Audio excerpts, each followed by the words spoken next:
Hi students, welcome to Shiva tutorials. ఈరోజు మనం discuss చేసే టాపిక్ ఏంటంటే what is data structure. Data structure అంటే ఏంటనేది చాలా clear explanation, in depth matter అనేది ఈ వీడియోలో మీకు దొరుకుతుంది. సో వీడియో అనేది ఎక్కడా స్కిప్ చేయకుండా ఎండ్ వరకు చూడండి. ఎందుకంటే ఎండింగ్కి వెళ్ళే కొద్దికి మీకు ఇంకా ఏంటంటే డేటా స్ట్రక్చర్ గురించి సింపుల్ వర్డ్స్లో క్లారిఫికేషన్ అనేది వస్తుంది. సో వీడియోలోకి వెళ్దాం. ఫస్ట్ ఆఫ్ ఆల్ చూడండి, డేటా స్ట్రక్చర్ అంటే ఏంటంటే the data structure is a particular way of organising data. So చూడండి, ఇక్కడ ఏం జరుగుతుందంటే డేటాని ఆర్గనైజ్ చేస్తుంది. సో చూడండి ఎలా కూడా ఏంటంటే చూడండి, particular way of organising data, particular వేలో డేటాని ఆర్గనైజ్ చేస్తుంది ఇన్ కంప్యూటర్ మెమొరీ.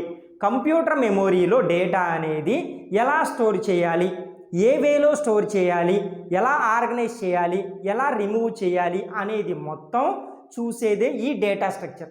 సో దీనికి ఒక సింపుల్ ఎగ్జాంపుల్ చెప్తాను చూడండి. మనకి హౌస్ కన్స్ట్రక్షన్ అనేది జరగాలి.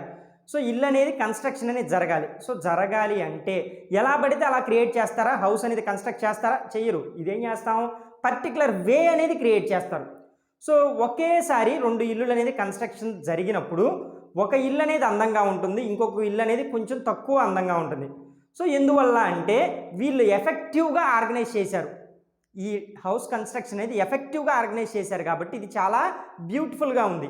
ఇది వచ్చేసరికి కొంచెం ఎఫెక్టివ్నెస్ తగ్గింది కాబట్టి ఇది కొంచెం తక్కువగా కనిపిస్తుంది. సో అలాగే ఇక్కడ ఏం జరుగుతుందంటే మనకి సాఫ్ట్వేర్ తయారు చేయాలి అన్నప్పుడు, అది ఎఫెక్టివ్గా తయారవ్వాలి అన్నప్పుడు మనం ఈ డేటా స్ట్రక్చర్ని యూజ్ చేస్తాం.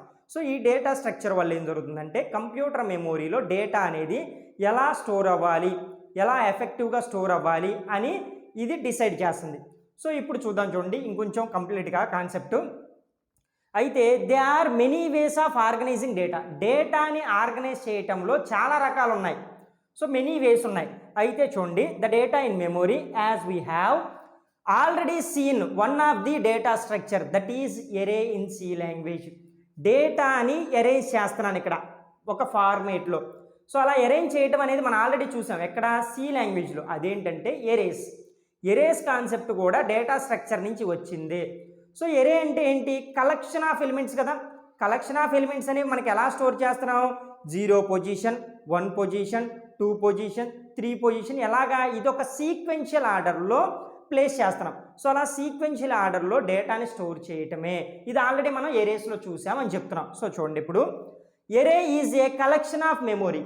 సో ఇక్కడ చూడండి, కలెక్షన్ ఆఫ్ మెమొరీ ఎలిమెంట్స్ అంటున్నాం ఎరే అంటే.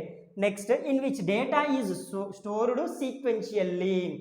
డేటా అనేది ఎలా స్టోర్ అయింది, ఒక ఆర్డర్లో సీక్వెన్షియల్గా స్టోర్ అయింది. చూడండి, that is one after another, ఒకదాని తర్వాత ఇంకొకటి అనేది డేటా అనేది స్టోర్ అయింది. అయితే ఇన్ అదర్ వర్డ్స్, ఇంకొక వర్డ్స్లో మనం ఏం చెప్తున్నాం అంటే we can say that arrays are stored the elements in a continuous memory. So ఇక్కడ కంటిన్యూస్ మేనర్లో డేటా అనేది స్టోర్ అయింది. సో చూడండి, ఇక్కడ మనకేంటంటే ఎరేని మనకి క్లియర్గా అబ్జర్వ్ చేసినట్టయితే 0 పొజిషన్, 1 పొజిషన్, 2, 3 అనుకుందాం. సో ఇప్పుడు ఇది ఎలా స్టోర్ అవుతుందంటే 0, ఫర్ ఎగ్జాంపుల్ నేను ఇక్కడ 10, 20, 30 అని ఇచ్చాను. సో ఇది సీక్వెన్షియల్ ఆర్డర్లోనే ఉంది. అంతేగాని ఇక్కడ చూడండి, 0 పొజిషన్లో 10, 1 పొజిషన్లో ఎంటీ వదిలేసి 2 పొజిషన్లో 30 అనేది స్టోర్ చేస్తామా? స్టోర్ చేయం. సో ఇది ఎలా స్టోర్ చేస్తున్నాము, కంటిన్యూస్గా మెమొరీ అనేది ఎలకేట్ చేస్తున్నాం. సో అందుకని ఇక్కడ రాశారు it is a continuous memory allocation అని. ఓకేనా? నెక్స్ట్ చూడండి, this organisation of data is done with the help of an array of DS. So దీన్ని ఏమంటున్నామంటే ఎరే ఆఫ్ డేటా స్ట్రక్చర్ అంటారు. ఓకేనా? సో చూడండి, నెక్స్ట్ వచ్చేసరికి the data structure is not any programming language. So data structure అనేది మనకి programming language లాంటిది కాదు. అంటే ఎలాగా, సి++, జావా, ఇలాగా డేటా స్ట్రక్చర్ అనేది కూడా ప్రోగ్రామింగ్ లాంగ్వేజ్లా అనుకుంటారేమో మీరు. సో అందుకని చెప్తున్నాను ఇక్కడ ఇదేంటి ప్రోగ్రామింగ్ లాంగ్వేజ్ కాదు. అయితే చూడండి దట్ ఇట్ ఈస్, సో ఇక్కడ ఏం జరుగుతుందంటే it is a set of algorithms. చాలా అల్గారిథమ్స్ అనేవి దీంట్లో ఉంటాయి. అయితే వాటిని ఇవి యూజ్ చేసుకుంటాయి that we can use in any. So ఈ అల్గారిథమ్స్ని మనం సి లాంగ్వేజ్లో యూజ్ చేసుకుంటాం, ఇదే అల్గారిథమ్స్ని C++లో యూజ్ చేసుకుంటాం, ఇదే అల్గారిథమ్స్ని జావా యూజ్ చేసుకుంటాం జావాలో. సో అందుకని ఏంటంటే data structure through Java, data structure through C, data structure through C++ అని మనకి సబ్జెక్ట్స్ ఉన్నాయి. ఓకేనా. సో ఇక్కడ ఏంటంటే ఈ డేటా స్ట్రక్చర్ని మనం ఏంటంటే సిలో కానీ జావాలో కానీ C++లో కానీ యూజ్ చేసుకుంటాము. ఓకే, నెక్స్ట్ చూడండి ఇక్కడ programming language to structure the data in memory. So ఇక్కడ ఏం జరుగుతుంది, పైన చెప్పిందే, పైన ఇచ్చిన సి కానీ C++ కానీ జావా కానీ అలాంటి డేటాని చూడండి ఇక్కడ ప్రోగ్రామింగ్ లాంగ్వేజెస్ని to structure the data in the memory. ఓకేనా, ఈ ప్రోగ్రామింగ్ లాంగ్వేజ్ని యూజ్ చేసుకొని ఏం చేస్తున్నాము, స్ట్రక్చర్ ద డేటాని ఒక స్ట్రక్చర్ చేస్తున్నాం ఎక్కడ, మెమోరీలో. నెక్స్ట్ అదేవిధంగా చూడండి to structure the data in memory. So మనం ఏంటంటే డేటాని స్ట్రక్చర్ చేద్దాం అనుకుంటున్నాను. ఓకేనా, అంటే ఒక ఆర్డర్లో చూడండి 0 పొజిషన్, తర్వాత 1 పొజిషన్, తర్వాత 2 పొజిషన్, ఇలాగా ఒక ఆర్డర్లో ఒక స్ట్రక్చర్లో ప్లేస్ చేద్దాం అనుకుంటున్నాను. సో అలా చెయ్యాలి అంటే we have the number of algorithms, we used the number of algorithms. So ఏం చేస్తాం, అలా ఆర్డర్లో పెట్టాలి అంటే మనం నెంబర్ ఆఫ్ అల్గారిథమ్స్ అనేవి యూజ్ చేసుకుంటాం. అయితే చూడండి నెక్స్ట్ ఏం చేస్తున్నాం అంటే and all these algorithms are known as the abstract data type. So ఇక్కడ ఇలా అల్గారిథమ్స్ అన్నింటినీ కలిపి ఏం చెప్తున్నాం అంటే అబ్స్ట్రాక్ట్ డేటా టైప్ అంటున్నాం. నెక్స్ట్ అదేవిధంగా చూడండి these abstract data types are the set of rules. ఈ అబ్స్ట్రాక్ట్ డేటా టైప్స్ అనేవి చాలా రూల్స్ని ఫాలో అవుతాయి. సో ఇక్కడ ఒక డయాగ్రామ్ గీసాను చూడండి. ఫస్ట్ ఆఫ్ ఆల్ ఏంటి, మనకి ఒక ప్రోగ్రామ్ అనేది అంటే ఒక డేటా అనేది స్ట్రక్చర్ ఫార్మేట్లో రావాలి అంటే అల్గారిథమ్స్ రాయాలి. ఓకేనా, ఇలాంటి ఎన్నో అల్గారిథమ్స్ని కలిపితే అదేమవుతుంది, అబ్స్ట్రాక్ట్ డేటా టైప్స్ అవుతాయి. ఈ అబ్స్ట్రాక్ట్ డేటా టైప్స్ అనేది ఏంటంటే సెట్ ఆఫ్ రూల్స్ని ఫాలో అవుతాయి అని చెప్పాను. సో ఇప్పుడు సింపుల్గా మీకు లాస్ట్లో చెప్తున్నాను చూడండి, ఇప్పటిదాకా చెప్పిన కాన్సెప్ట్ అనేది కన్ఫ్యూజన్గా ఉంటే ఒకవేళ ఇప్పుడు లాస్ట్లో క్లారిఫికేషన్ వస్తుంది చూడండి. డేటా స్ట్రక్చర్ని మనం ఏం చేస్తామంటే డేటా ప్లస్ స్ట్రక్చర్గా మార్చాను. చూడండి ఇక్కడ data plus structure is equal to data structure.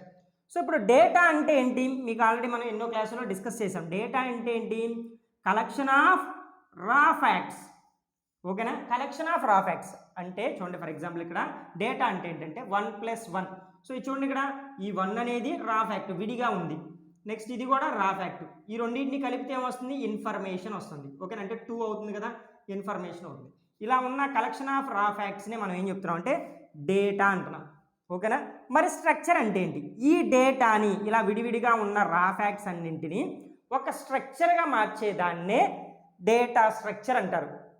So data structure అంటే ఏంటి, ఎలా పడితే అలా ఉన్న డేటాని ఒక ఫార్మేట్లో ఒక ఆర్డర్లో అంటే కంప్యూటర్ మెమోరీలో ఒక ఆర్డర్లో మనకి ప్లేస్ చేయటాన్ని ఆర్గనైజ్ చేయటాన్ని ఏమని చెప్తున్నాం అంటే ఇక్కడ డేటా స్ట్రక్చర్ అని చెప్తున్నాం.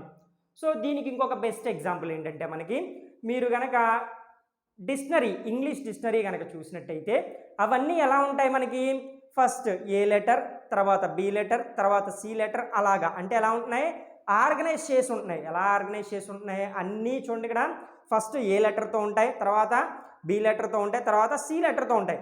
మీరు ఎప్పుడైనా లెటర్స్ అనేవి అంటే మీకు కావాల్సిన వర్డ్ అనేది ఎక్కడుందో ఈజీగా సెర్చ్ చేసుకోవచ్చు.